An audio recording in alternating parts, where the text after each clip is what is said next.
I must say that beef stroganoff is one of my favourite dishes to cook. Not only does it taste great, but it's a perfect representation of French culinary techniques and is super easy to pull off. The trick to this dish is building layers of flavour, which means the end product will taste super rich and strong, and this is why we settle it down with either sour cream or thickened cream at the end.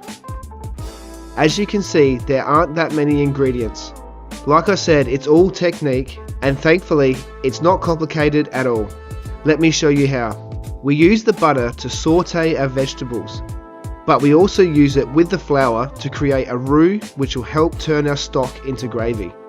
The tomato paste is a common way the French add depth of colour and flavour to a saucy dish. And as I said earlier, the cream is to settle down the strong flavours and balance the dish near the end. All the amounts will be in the description below, so you can copy and paste them into your phone. For the beef, your two most common options are rump or chuck. I have used both, and I can confidently say that the chuck is the way to go. Use rump if you don't have a lot of time to cook, but if you have some time to simmer the meat for a good 30 minutes, then I suggest you go the chuck. It's cheaper, and when cooked correctly, tastes much better. Remove any silver skin and hard clumps of fat and cut into either strips or chunks.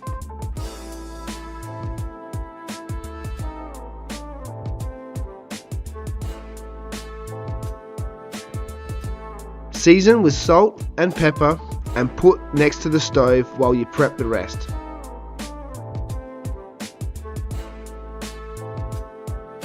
Cut the onion into whatever size you want. I like a fine dice so it gets lost in the gravy. I'm only using 5 button mushrooms, but a lot of people that love mushrooms might use twice as much. I like the flavour of mushrooms, but I'm not a massive fan of the texture. Saying that though, you can't have beef stroganoff without mushrooms. If you're not sure, use 5, and if you want more, then next time just put in more. 4 to 5 garlic cloves. I fine dice mine, but you can mince these with a crusher or even use pre-minced stuff from the jar. Either or. Keep the garlic in a separate bowl. You'll add this well after you've sauteed your onion and mushroom. Get all your prepared ingredients next to the cooking area so everything is at arm's reach and you can always react on the fly. This is what is called the mise en place. On a frying pan, over a medium to high heat, we want to get a good sear on both sides of the beef. Pretty much exactly the same way and for the same reason as my meatball video. We want to add flavour to the meat and put a good fond or browning on the bottom of the pan. We're building layers of flavour here. If you're using a stainless steel pan like I am, you will be forced to wait until the meat is browned properly before the pan will allow you to remove it. If it's not ready, it will just stick and make a mess. But if you're using a non-stick pan, disregard what I just said and turn when browned. I have a non-stick pan, but this stainless one looks better and has a much thicker bottom, which retains the heat better and distributes the heat much more evenly. Fry in 2 batches and put aside. That right there is pure flavour. That's money right there. Use at least 4 tablespoons of butter. You can use less or even replace it with oil if you're concerned for health reasons. But 1, you're not eating this every day, so live a little. And 2, this is a French dish. It's basically compulsory to use butter in every single stage. After you add a good pinch of salt, the onion and mushroom will release a lot of water. This will help deglaze the pan and lift any of the fond off. If the fond is being stubborn, you can use a splash of wine, stock or water to help this process along. After like 10 minutes, the water of the onion and mushroom should have evaporated and will start laying down its own fond. This is another stage of building layers of flavour. Add the garlic and mix. After a minute, add another dollop of butter. Now this is a non-negotiable. You need the butter for when you add the flour to make a roux.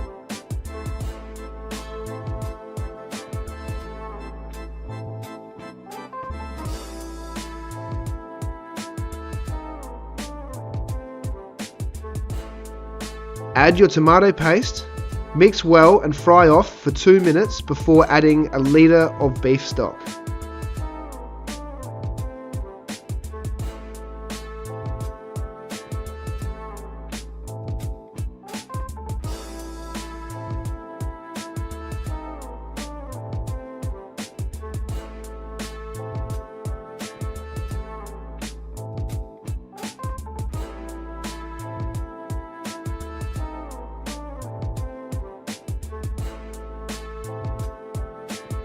Mix your stock well before adding Worcestershire sauce.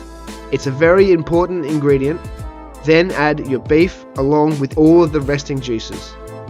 Also very important to the dish. Mix well and get to a simmer. Now the hard part's all done. Because we're using chuck, we want to simmer this for at least 30 minutes. If at any stage of the process the gravy gets too thick, then just add a couple of splashes of water to keep it going. The chuck will need the full 30 minutes to soften up. If you're using rump steak, then I wouldn't simmer it for any more than 10 minutes. Have a look at that signature dark brown colour of the sauce. Absolutely amazing. It's almost a shame to add the dairy to it, but your taste buds will thank you if you do. I've tried it without cream before, and you get palate fatigue way too quickly without a bit of dairy and a dash of acidity at the end. I used about 1/4 cup of sour cream, but definitely try less. Give it a taste and see how you like it, and then put in more if you like.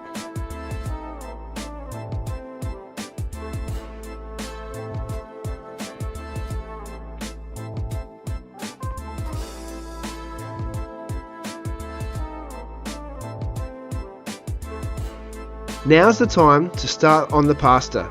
No real tricks here. Salt the boiling water and follow the instructions to your favourite shape of pasta. Take one piece out a minute before instructions say to taste test for doneness and go from there. Strain it and plate up. Have a taste of the stroganoff to check for seasoning. If it needs more salt, then add that, but you might not need it, because we salt as we go, and if you use salted beef stock, well, that's why we taste to check it. Definitely stir in freshly cracked pepper, a good pinch of sugar, and a tiny dash of vinegar though.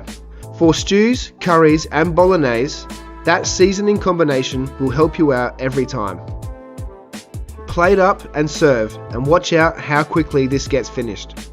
And if you're not too scared, double up on the carbs and get some buttered bread into the mix. You know you want to.